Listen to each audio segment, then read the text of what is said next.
नमस्कार, मैं हूं संजय शर्मा। आप देख रहे हैं 4 PM न्यूज़ नेटवर्क। रोज शो करता हूं अभय दुबे जी के साथ। आप जानते हैं देश के जाने माने पत्रकार हैं। एबीपी चैनल पे रोज उनको सुनते हैं। आप बहुत अच्छी किताब लिखी है, बहुत अच्छे जानकार हैं। मैंने उनसे पूछा कि ये जो पार्लियामेंट में रखा गया है आर्थिक सर्वे, वो बड़े-बड़े दावे किए गए हैं रोजगार के, इसमें सच्चाई कितनी है?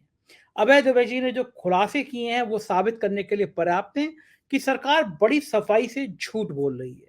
सरकार का मंशा वही है कि बेरोजगारों पकौड़े तलो। और मैंने उनसे पूछा कि नीट के मामले में शिक्षा मंत्री कह रहे हैं कि पेपर लीक ही नहीं हुए, थोड़ी मोड़ी गड़बड़ी हुई है। लाखों बच्चे परेशान है, करोड़ों अभिभावक परेशान है, सरकार इस तरह बैठी हुई है। और मैंने उनसे ये भी पूछा कि ये जो कांवड़ यात्रा पे सुप्रीम कोर्ट में रोक लगाई है, मैंने कल एनडीटीवी में बैठ के कहा था कि ये हिंदू मुसलमान का मुद्दा ही नहीं है, योगी जी का कुर्सी बचाने का खेल है। तो विस्तार से हमने बातचीत की है। मुझको यकीन है पूरी चर्चा सुनेंगे तो आपको मजा आएगा। चलते हैं अभय दुबे जी के पास। आपसे रिक्वेस्ट है चैनल को ज्वाइन और सब्सक्राइब करना ना भूलिए। चलते हैं अभय जी के पास। 4 PM न्यूज नेटवर्क में स्वागत है अभय दुबे जी आपका। जी। सरकार ने बड़े लंबे चौड़े तरीके से बता दिया कि रोजगार के क्षेत्र में कितनी क्रांति की है। भले युवा मान रहे हैं कि प्रधानमंत्री ने रोजगार के नाम पर यह कहा है कि पकौड़े तलो और रोजगार मिल जाएगा। बड़ी बड़ी बातें करी, लेकिन 8 करोड़ रोजगार दे दिए, ऐसे दावे। वो जो नया पार्लियामेंट में रखा गया आर्थिक सर्वे, उसमें जो दावे रखे गए हैं वो तो केवल लोग हंस रहे हैं। उन दावों में सच्चाई कितनी है? क्योंकि ये कोई मानने को तैयार नहीं है कि सरकार ने रोजगार के इतने उपलब्धता करा दी कि लोग नौजवान खुश हैं। हम हर राज्य में देख रहे हैं कि वैकेंसी निकलती है 1000, लोग करते हैं 50 लाख आवेदन। ये पेपर लीक हो जाता है, परीक्षाएं होती नहीं है। ये जो सर्वे में पार्लियामेंट में रखा गया है, आप सहमत हैं इन तर्कों से, इन आधार पे कि क्या सरकार सच बोल रही है या सरकार झूठ बोल रही है, सच को छुपाना चाह रही है? आपका क्या तर्क है इस पे? देखिए, जो बजट से ठीक पहले जो आर्थिक सर्वेक्षण आता है, उसमें सरकार अर्थव्यवस्था की हालत का पूरा ब्यौरा देती है और साथ में जो समस्याएं हैं या जो उपलब्धियां हैं, उपलब्धियों का बखान करती है। जो समस्याएं हैं, उन समस्याओं के ऊपर बताती है कि इनका कारण क्या है और क्या इनका निदान संभव है। इसके कुछ सुझाव होते हैं। जरूरी नहीं कि वो सारे सुझाव बजट में माने जाए ना माने जाए, लेकिन इसीलिए जरूरी नहीं है कि बजट पूरी तरीके से आर्थिक सर्वेक्षण पर आधारित हो, लेकिन आर्थिक सर्वेक्षण और बजट मिलके दोनों अर्थव्यवस्था का जो सालाना प्रबंधन होता है, दोनों मिलकर उसकी एक तरह से उसकी अभिव्यक्ति है। ये हमें मानना चाहिए। तो दोनों के बारे में ये थोड़ा अंतर बता देना जरूरी था। अंतर और समानता क्या है, दोनों का जुड़ाव क्या है।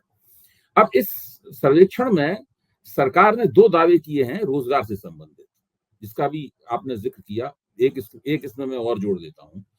एक दावा उन्होंने ये किया है और रिजर्व बैंक के एक अध्ययन का हवाला दिया है कि सरकार ने करीबन 8 करोड़ से कुछ कम रोजगारों का सृजन किया है। पहली बात तो ये। साथ में दूसरी बात यह है कि निजी क्षेत्र के ऊपर सरकार ने आरोप लगाया है कि निजी क्षेत्र को जितने रोजगार सृजित करने चाहिए थे, निजी क्षेत्र उसमें पीछे रहा, उसने नहीं किया। बावजूद इसके कि निजी क्षेत्र का मुनाफा 30% बढ़ गया है। 30% बहुत बड़ा अंक होता है। सरकार कह रही है कि निजी क्षेत्र के मुनाफे में 30% की वृद्धि हुई है, इसके बावजूद निजी क्षेत्र रोजगार सृजित नहीं कर पाया है। अब जरा इन दोनों बातों पर नजदीकी निगाह डालनी जरूरी है, क्योंकि अगर इन दोनों बातों में नजदीकी निगाह नहीं डाली जाएगी तो इससे बहुत गलतफहमियां पैदा होंगी और सरकार रोजगार बेरोजगारी के सवाल पर बजट में पतली गली से निकलती हुई हम लोगों को दिखाई पड़ेगी। नंबर 1 है सरकार का अपना दावा क्या। पहली बात तो यह है, ये काम रिजर्व बैंक का नहीं है कि सरकार को रोजगार और बेरोजगारी के बारे में बताए। ये रिजर्व बैंक का मैंडेट नहीं है। ये ठीक उसी तरह का काम है जैसे जब उत्तर प्रदेश में कांवड़िया मार्ग के ऊपर जो नया कानून लागू करना, नाम पट्टियां लगाने वाली घोषणा किसने की थी? एक पुलिस के अफसर ने। ये वैधानिक रूप से उचित नहीं है कि जो काम नगर पालिका का है, जो काम स्थानीय निकायों का है, उसकी घोषणा आप पुलिस वाले से कराएं। यानी आप एक तरह से उसको धमकी के रूप में सामने रखना चाहते हैं। ये है ही नहीं काम जो उत्तर प्रदेश में कराया जा रहा था। वो तो सिरे से कानूनी दृष्टि से भी गलत था, पारंपरिक दृष्टि से भी गलत था। इसी तरीके से रिजर्व बैंक से ये पूछना कि रोजगार की क्या स्थिति है, ये रिजर्व बैंक के किसी अध्ययन का हवाला देना। देखिए, रिजर्व बैंक एक बहुत बड़ी संस्था है। रिजर्व बैंक तरह तरह के अध्ययन करवाती है और उसमें क्या होता है, रिजर्व बैंक किन्हीं दो अर्थशास्त्रियों को कहती है कि भाई आप इस विषय पे एक स्टडी करके दीजिए, आप इस विषय पे स्टडी कर दीजिए। वो रिजर्व बैंक के आधिकारिक अध्ययन नहीं होते हैं। प्रधानमंत्री ने ये तिकड़म कई बार की है। आपको ध्यान होगा, प्रधानमंत्री पहले भी नीति आयोग के 2 सदस्यों द्वारा लिखी गई, एक सदस्य द्वारा लिखी गई एक रिपोर्ट के आधार पर ये दावा कर चुके हैं कि उन्होंने 25% लोगों को गरीबी की रेखा से ऊपर उठा दिया है। याद आया आपको? नहीं, ये दावा किया था। वो भी नीति आयोग का आधिकारिक आंकड़ा नहीं था और उस पूरे आंकड़े का ये चुनावी मुहिम में इस्तेमाल करते रहे, अपने भाषणों में उस बात को कहते रहे। हर जगह, हर रैली में कहा कि अब तो नीति आयोग ने कह दिया, ये जो है ये भी रिजर्व बैंक का आधिकारिक आंकड़ा नहीं है। ऐसा नहीं है कि रिजर्व बैंक अपनी रिपोर्ट में इसका जिक्र करेगा। रिजर्व बैंक तो एक बहुत बड़ी आर्थिक संस्था है, तरह तरह के काम रिजर्व बैंक करता है, लेकिन रिजर्व बैंक का ये मुख्य काम नहीं है। भाई ये अगर आपको कराना हो तो आपका श्रम मंत्रालय है, उसकी रिपोर्ट लाइए आप। अच्छा, इसमें सरकार के पास इस प्रकार का कोई आंकड़ा ही नहीं है आधिकारिक रूप से। उसकी वजह क्या है कि सरकार ने बेरोजगारी के आंकड़े जमा करने का काम ही बंद कर दिया है। न केवल बेरोजगारी के आंकड़े जमा करने, अगर आंकड़े जमा भी कर रहे हैं तो अपने पास रखे हुए हैं कहीं, उन आंकड़ों को प्रकाशित नहीं किया जाता। इसमें रिजर्व बैंक चीन के पैटर्न, इसमें भारत सरकार चीन के पैटर्न पे चल रही है। चीन के पास एक विभाग था जो बताता रहता था बीच बीच में कि इस देश में इतने बेरोजगार हैं। जब उससे चीन की सरकार को दिक्कत होने लगी तो उन्होंने वो डिपार्टमेंट ही बंद कर दिया। तो ये कई मामलों में चीन की नकल करते हैं, भले ही चीन से इनकी नाराजगी कितनी भी हो। चीन तो ये इनकी स्थिति है, पहली बात। दूसरी बात यह है कि आपने रोजगारों का सृजन किया। अगर कोई व्यक्ति एक हफ्ते के अंदर 1 घंटा या 2 घंटे ही कहीं काम कर लेता है और उसको रिपोर्ट करता है कि हमने ये काम किया, इसके बदले में हमें इतना धन मिला और ये हर हफ्ते हमें 1-2 घंटे का काम ये मिलता है, उसको रोजगारशुदा माना जाएगा।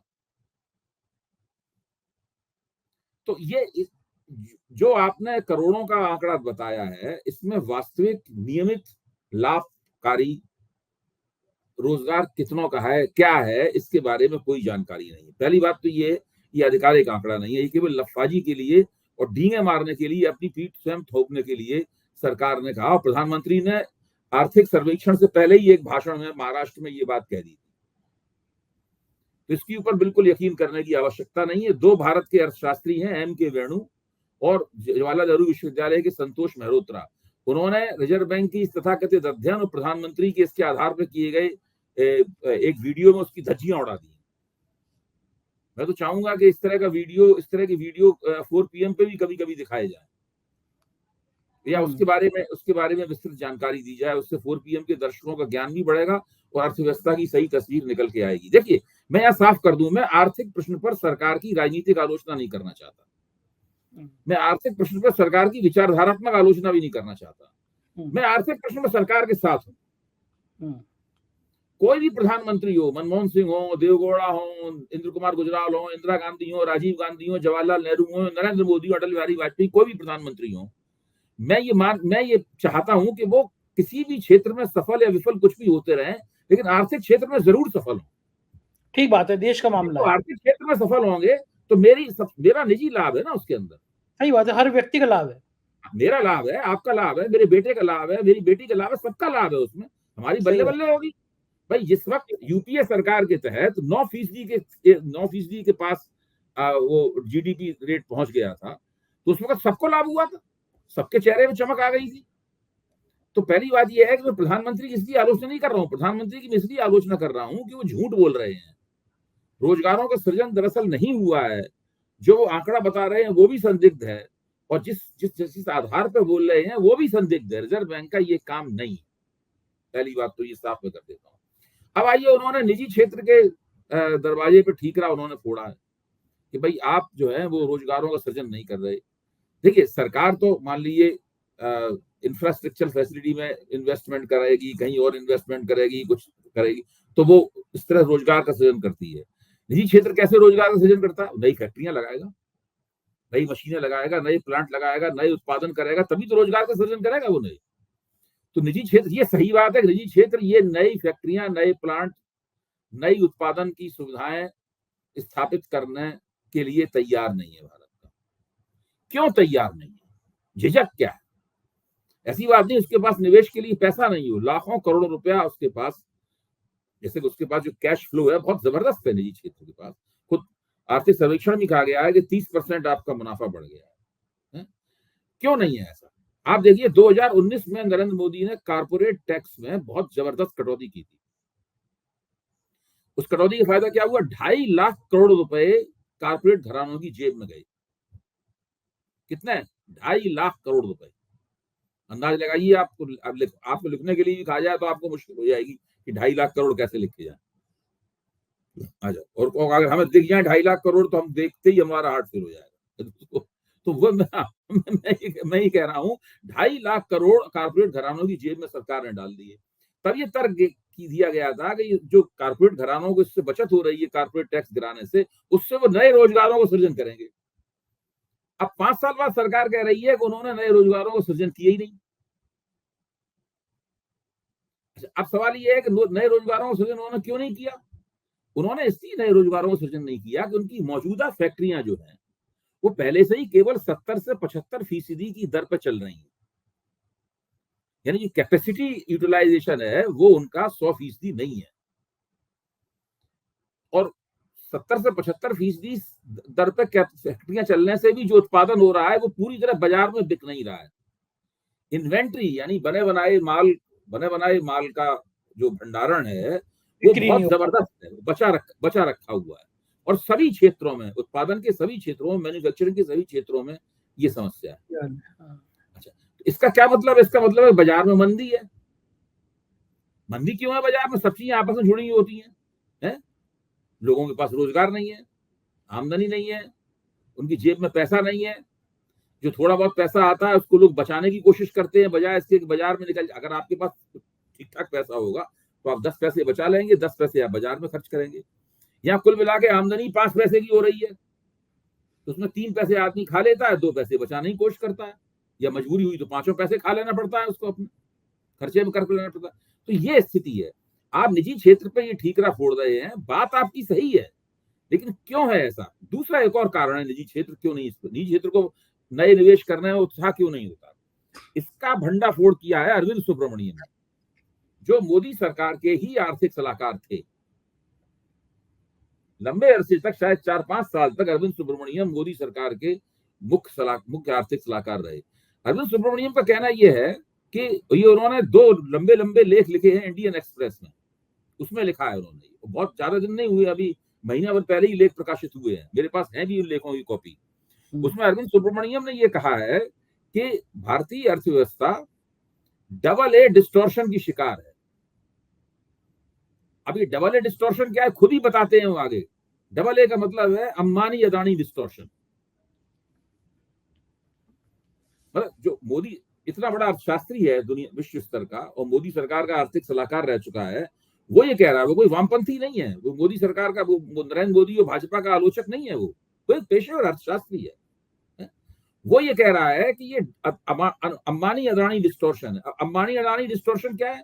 वो कहता है, अरविंद सुब्रमण्यम कहते हैं कि अचानक कुछ एक चुनिंदा या पसंदीदा कारपोरेट घरानों के पक्ष में रातों रात कुछ ऐसी नीतियां बदल दी जाती हैं जिससे उनको अनाप शनाप फायदा होता है, उनका विस्तार होता है, वो विश्व स्तर की कंपनियां बन जाती हैं। इससे भारतीय अर्थव्यवस्था का साइज तो बढ़ता है, लेकिन दूसरी कंपनियां, दूसरे कारपोरेट घराने जो है भौचक के रह जाते हैं। उनकी समझ में नहीं आता कि भाई अचानक इनका इतना पक्ष क्यों लिया गया, और अंततः वो ही मानते हैं कि ये ईमानदारी नहीं बरती जा रही, सबको लेवल प्लेइंग फील्ड सरकार को देना चाहिए। वो सरकार निजी क्षेत्र में लेवल प्लेइंग फील्ड नहीं दे रही है, केवल 1-2 घराने या पसंदीदा घरानों का, इसको कहते हैं क्रोनी कैपिटलिज्म। तो क्रोनी कैपिटलिज्म भी एक बहुत बड़ी वजह है जिसकी वजह से तमाम कारपोरेट घराने नए निवेश करने से कतराते हैं। वो सोचते हैं कि देखिए उद्योगों में नए निवेश का मतलब क्या होता है कि इररिट्रीवेबल होता है, उसको वो निवेश एक बार कर दिया गया तो आप उसको तुरंत निकाल नहीं सकते। ऐसा नहीं है कि बैंक में आपने पैसा जमा किया, जब चाहेंगे तो आप इस साल भर बाद निकाल लेंगे, इंटरेस्ट खाते रहेंगे फिर निकाल लेंगे। ऐसा नहीं है। आपने एक बार मशीनरी खरीद के, जमीन खरीद के फैक्ट्री उसमें लगा दी, लाइसेंस ले लिया उत्पादन का, फिर तो आपको करता ही रहना है उसको, सही वरना बात वो है। सारा डूब जाएगा आपको तुरंत। बिल्कुल ठीक बात है। ये लेकिन ये महत्वपूर्ण कारण है जिसकी वजह से रोजगार हिंदुस्तान में नहीं पैदा होता, निजी क्षेत्र निवेश नहीं करता और अर्थव्यवस्था में निवेश करने की जिम्मेदारी केवल सरकार की रह जाती है। और हुँ। सरकार का निवेश इतना ज्यादा होता नहीं इससे पूरी अर्थव्यवस्था तेजी के साथ आगे बढ़ सके। बिल्कुल ठीक कह रहे हैं। और लेकिन पार्लियामेंट में कुछ चीज़ें ऐसी गजब होती है, जैसे आज शिक्षा मंत्री ने कल कहा कि पेपर लीक नहीं हुआ नीट का, वह थोड़ी गड़बड़ियाँ हुई हैं। सरकार नीट के मामले में झुकने को तैयार ही नहीं है, मानने को तैयार ही नहीं पेपर लीक हुआ। लाखों बच्चे परेशान हैं, उनके करोड़ों अभिभावक परेशान हैं, लेकिन सरकार पे कोई फ़र्क ही नहीं पड़ रहा। इन लोग छात्रों का गुस्से का अंदाज़ा नहीं है कि छात्र कितना उबल रहे हैं, और सरकार प शिक्षा मंत्री कह रहे हैं कि पेपर लीक नहीं हुआ। बताइए देखिए पेपर लीक नहीं हुआ ये ये संजय जी ये इस सरकार का बहुत पुराना रवैया है। इस रवैये को पहली बार मैंने पकड़ा था जब अरुण जेटली सूचना एवं प्रसारण मंत्री हुआ करते थे, वित्त मंत्री होने के साथ-साथ कुछ दिन तक सूचना प्रसारण मंत्री भी रहे थे। आपको हाँ, याद होगा कि उन्होंने पूना फिल्म इंस्टीट्यूट का उन्होंने एक दूसरे या तीसरे दर्जे के एक्टर को पूना फिल्म इंस्टीट्यूट का डायरेक्टर बना दिया था। जब उसकी बागडोर उसके हाथ में सौंप दी थी, तो उसके छात्रों ने उसके खिलाफ आंदोलन शुरू कर दिया था। हुँ। और वो आंदोलन बहुत दिन तक चला, उसकी बड़ी खबरें-वबरें छपी, तो उसके प्रतिनिधि मंडल को अरुण जेटली ने मिलने के लिए दिल्ली बुलाया। वो बच्चे वहां से दिल्ली आए, जेटली साहब ने उनसे अलग से मुलाकात की। जेटली साहब उनसे ये बोले कि मैं मानता हूं कि हम लोगों से गलती हो गई, हमें इस आदमी को नियुक्त नहीं करना चाहिए था कि वो, लेकिन अब हम इसे बदलेंगे नहीं। ये बहुत मशहूर बात है। उन्होंने मान लिया कि गलती हो गई लेकिन इसे हम बदलेंगे नहीं। ठीक उसी तरह जब 3 कृषि कानून बनाए और किसान आंदोलनों ने दिल्ली को घेर लिया और वो घेराव 6 महीने से ऊपर चढ़ गया, तब जब भी किसान लोग बातचीत करने जाते थे, तो नरेंद्र सिंह तोमर, अमित शाह वगैरह सभी कहते थे कि हाँ, हो तो गड़बड़ी गई हमसे, मतलब जो है कानून बनाते समय हमें आपसे पूछताछ कर लेनी चाहिए थी, आपको बुलाना चाहिए था, ये वगैरह वो लोग। लेकिन अब ऐसा ही रहेगा, इन कानूनों को वापस हम नहीं लेंगे। तो उत्तर प्रदेश का चुनाव ना आ गया होता सिर्फ 2022 वाला, तो ये कानून जो है ना, ये वापस नहीं होते। तो मैं कहना ही चाहता हूं कि ये सरकार पूरी आखिर तक कोशिश करती है कि उसे अपनी गलती ना माननी पड़े, अपनी गलती में संशोधन ना करना पड़े, और इससे सरकार को बहुत नुकसान होता है। जो किसान आंदोलन के जमाने में नुकसान हुआ, वो लोकसभा के चुनाव में फल भोगा इन्होंने इसका। हाँ, बिल्कुल आग उबल सुलग जो रही थी व्यक्ति अपने धीरे-धीरे आप आग को उसका किसान कहता है, जो व्यक्ति हाँ, अपने आप को किसान कहता है, पश्चिमी उत्तर प्रदेश, हरियाणा, पंजाब, राजस्थान, सब जगह सब लोग बीजेपी के खिलाफ हैं। अभी हरियाणा विधानसभा चुनाव में जो इनकी पिटाइयां होंगी, जब लोग गांव में नहीं घुसने देंगे, हरियाणा विधानसभा के गांव में नहीं घुस सकती बीजेपी। लग रहा है। 10 साल से जो पार्टी वहां सत्ता में है, उस पार्टी के कार्यकर्ताओं को हरियाणा के गांव में घुसने की गुंजाइश नहीं मिलेगी इस विधानसभा चुनाव। अभी इससे आप अंदाजा लगाइए। लोकसभा में देखा था दुष्यंत चौटाला तक को दौड़ा लिया गया था लोगों ने। हाँ गाँव बिल्कुल, में ये गाँव में नहीं ये घुसने दोबारा दिया। उनकी हालत होने वाली है। बहुत बुरी तरह पिटेंगे ये लोग वहां पे। लेकिन ये बता रहा हूं, इनका जो काम करने का तरीका है, जिसको ये गवर्नेंस कहते हैं, वो गवर्नेंस ये है, ये गलती नहीं मानते अपनी, मान भी लेते हैं गलती तो गुपचुप कहते हैं हम सुधारेंगे नहीं इसको। ये ऐसी निर्लज्जता आपने कहीं नहीं देखी होगी, ऐतिहासिक निर्लज्जता ये। बिल्कुल ठीक बात है। उधर सुप्रीम कोर्ट ने योगी सरकार के उस चर्चित फैसले पर रोक लगा दी कि काँवड़ मात्र या मार्ग में आप अपने नाम प्रदर्शित करना होगा, कर्मचारियों का नाम प्रदर्शित करना होगा। वो तीखी टिप्पणियाँ भी की, अंतरिम रोक लगा दी। आपको लगता है कि इसकी सरकार की बहुत किरकिरी हुई, योगी सरकार की बहुत बेइज्जती हुई, देखिए, अपमानित हुई? सरकार की किरकिरी हुई, भारतीय जनता पार्टी की किरकिरी हुई, राष्ट्रीय स्वयंसेवक संघ की किरकिरी हुई, इनकी नाक एक बार फिर कट गई। लेकिन जो मुख्यमंत्री महोदय हैं, वो संतुष्ट अपनी जगह बैठे हुए मुस्कुरा रहे हैं। इसलिए उनको लगता है कि उन्होंने अपना राजनीतिक संदेश दे दिया कि हम सबसे बड़े कट्टर हिंदूवादी हैं। इसलिए भारतीय जनता पार्टी के अंदर जो हिंदूवादी कार्यकर्ता है, जो हिंदू कट्टरपन से प्रभावित है, उत्साह जोश में आ जाता है, भारत माता की जय बोलता है, भगवा ध्वज को प्रणाम करता है, वो उसका समर्थन हमारे लिए सुनिश्चित हो गया है। इस तरह उन्होंने उनके खिलाफ जो आला कमान की लॉबी काम कर रही थी, उस लॉबी को थोड़ा सा उन्होंने पीछे ढकेलने में कामयाबी हासिल की है। तो उनका तो राजनीतिक, लेकिन इससे नुकसान कितना हुआ आप बताइए। इससे पता लगता है कि पहले मैंने आपको बताया कि ये काम जो पुलिस के जरिए करवाया जा रहा था, ये पुलिस का है ही नहीं काम करना। ये तो स्थानीय निकायों, इस कानून को लागू करने का काम स्थानीय निकायों का है। ये नगर पालिका का, टाउन एरिया का, महानगर पालिका का काम है। जबकि इसकी घोषणा किससे कराई गई? मुजफ्फर के एसएसपी से, एसएसपी से कराई गई। ये काम है ही नहीं पुलिस का, और पुलिस लेकिन एक वाले ही बताइए जा आप, दूसरी एक अभय और जी बात है, अगर ये कानून को लागू भी करना था तो ये रेहड़ी पटरी वालों को लागू नहीं होता, उसके दायरे में नहीं आते। ये रेहड़ी पटरी वालों पर भी लागू कराया गया, और तो और ये नाइयों की दुकानों पर भी लागू कराते हुए देखा गया इसको। तो ये बिल्कुल एकदम पूरा पूरा मामला ही गैर कानूनी था। सुप्रीम कोर्ट ने अभी जो अंतरिम रोक लगाई है, आगे बहस होगी, देखिए सुप्रीम कोर्ट कहां तक जाता है इसमें, लेकिन ये पूरा मामला ही गैर कानूनी था। ये एक कानून को गैर कानूनी तरीके से दूसरे, ये कहना, कानून क्यों बनाया गया था? कानून इसलिए बनाया गया था, इस कानून के तहत हर रजिस्टर्ड दुकानदार को अपना रजिस्ट्रेशन नंबर और अपने मालिक का नाम ये दुकान में कहीं ना कहीं प्रदर्शित करना है, चाहे अंदर बाहर कहीं प्रदर्शित करना, ताकि जो इंस्पेक्शन करने के लिए लोग आए, निरीक्षण करने के लिए आए, उनको वो देख सकें कि भाई ये लगा हुआ है। ये उनकी घोषणा है एक तरह से। ठीक उसी तरह जब आप कोई मैगजीन निकालते हैं, अखबार निकालते हैं, तो आरएनआई की तरफ की आपको घोषणा करनी पड़ती, नहीं करनी पड़ती उसकी। उस तरीके ये इसलिए कानून बनाया गया था। इस कानून के नाम पर जो किया जा रहा था वो क्या था कि आप अपने यहाँ जो कर्मचारी है उनको भी घोषित कीजिए। ये सब कहीं इस कानून में नहीं है। तो कानून का गैर कानूनी इस्तेमाल करने का उदाहरण है ये सबसे बड़ा। बिल्कुल ठीक है। अच्छा, और आपको इसके ऊपर लगता है कि, सुप्रीम कोर्ट की टिप्पणियों को बहुत मार पड़ने वाली है इनकी।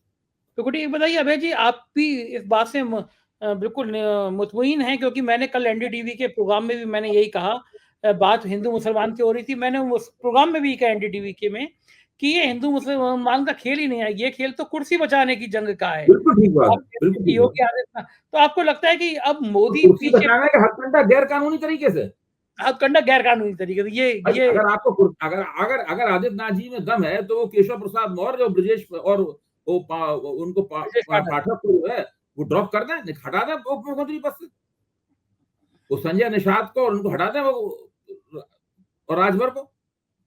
तो जो अमित शाह के प्यादे उनकी सरकार के साथ जुड़े हुए हैं वो हट जाएंगे।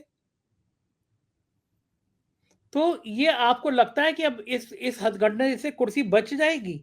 मोदी जी, ये अमित शाह का के आगे अगर इशारे पे ये सब खेल हो रहा है, तो क्या खेल बंद हो जाएगा? क्योंकि कोई ना कोई बिल्कुल विधायक, नहीं, मेरे ख्याल से हो सकता उपचुनाव तक ये थोड़ा सा धीमा रहे, मंदी आए इस खेल में। उपचुनाव के बाद फिर तेजी से बढ़ेगा। और बहुत से पत्रकारों का कहना है कि ऊपर के लेवल पे आदित्यनाथ जी की किस्मत क्या होगी इसका फैसला ले ही लिया गया है। बस वो शायद उन्होंने तय किया है, उस वक्त का इंतजार कर रहे हैं उसको लागू करने के लिए। तो क्या लग रहा है आपको कि आदित्यनाथ बचेंगे? आपको मानना क्या, आपके सूत्र क्या कह रहे हैं? मुझे बहुत कम संभावना लगती है उनके बचने की। अच्छा, अगर क्योंकि जिस दिन मोदी जी ने तय कर लिया कि जो नुकसान होना होगा होगा, देखा जाएगा, हटा देते। आपको क्या लगता है, मोदी जी डायरेक्ट हटाएंगे या फिर विधायकों से विद्रोह कराया जाएगा, विरोध कराया जाएगा? वो तो कोई भी हथकंडा, विधायकों से विद्रोह कराया जा सकता है, कुछ भी हो सकता है। अच्छा, मतलब कोई भी तरीका अख्तियार किया जा सकता है। लेकिन अगर हटाएँगे अभय जी, तो जो हिंदुत्व वाली इमेज है योगी आदित्यनाथ की, वो हिंदुत्व ब्रांड है, वो उग्र हिंदुत्व की लाइन पे बोलते हैं, आरएसएस को पसंद आती होगी वो लाइन। लोग कहते हैं आरएसएस योगी आदित्यनाथ के पीछे खड़ा है। आज तो मोदी सरकार ने भी थोड़ा आरएसएस को मैनेज करने का, मनाने का काम किया। जो सरकारी अफ़सर, नौकरी पे काम करने वाले लोग, संघ की शाखा में जाने का प्रतिबंध था, वो प्रतिबंध हटा दिया। क्या आरएसएस खुश हो जाएगा इस हथकंडे से? देखिए, राष्ट्रीय स्वयंसेवक संघ पहला काम तो ये चाहता है, वो भाजपा को दोबारा अपने कब्जे में लाना चाहता है। बीजेपी को दोबारा अपने कब्जे में लेने के लिए राष्ट्रीय स्वयंसेवक चाहता है कि उसका पहले अध्यक्ष नियुक्त हो, उसका अध्यक्ष नियुक्त हो। मोदी जी चाहते हैं उनका अध्यक्ष नियुक्त हो। दोनों के बीच में कोई सहमति नहीं हो पा रही है किसी भी नाम पर, इसलिए नड्डा साहब की अध्यक्षता एक्सटेंड हो रही है लगातार। तो वो आरएसएस भी ये खेल खेल रहा है। अगर अगर मान लीजिए भाजपा का ऐसा अध्यक्ष हुआ जो मोदी जी की पसंद हुआ, तो फिर वो आरएसएस का इनको जो तथाकथित समर्थन है आदित्यनाथ जी को, उसकी भी कोई परवाह नहीं करेगा। लेकिन अगर आरएसएस ने मोदी के हाथ से भाजपा छीन ली, तो फिर आदित्यनाथ जी की भी जो शक्तियां हैं और बढ़ जाएंगी। क्योंकि जैसे ही आरएसएस भाजपा छीनेगा मोदी के हाथ से, वैसे ही भूपेंद्र चौधरी जैसे लोगों को पार्टी के अध्यक्ष पद से हटा दिया जाएगा। फिर राष्ट्रीय स्वयंसेवक संघ और आदित्यनाथ जी की पसंद का कोई प्रदेश में अध्यक्ष बनेगा, तो फिर आदित्यनाथ जी का हाथ भाजपा के संगठन में भी मजबूत हो जाएगा, फिर उनको हटाना बहुत मुश्किल हो जाएगा। तो आपको लग रहा है ये जंग अभी चलेगी?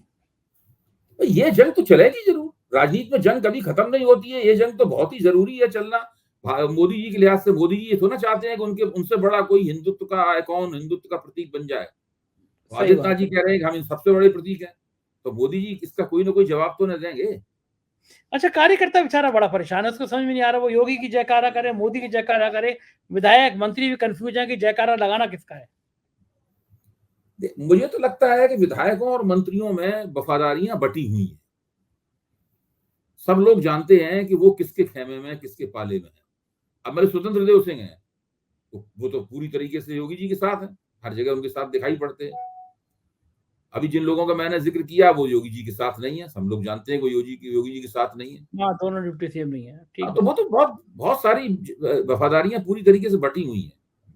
चाह रहे हैं कि आने वाले दिनों में चुनाव में और चुनाव के बाद कुछ और रोचकता आएगी। हम आपसे बात करते रहेंगे। बहुत बहुत शुक्रिया अभय जी, आपने समय दिया, आभार, थैंक यू। सुना आपने, ये थे अभय दुबे जी और विस्तार के साथ इन्होंने अपनी बातचीत बताई। मुझको यकीन है ये बातचीत आपको पसंद आई होगी। चैनल को सब्सक्राइब करना ना भूलें, ज्वाइन करना ना भूलें और राय जरूर बताइएगा। Thank you.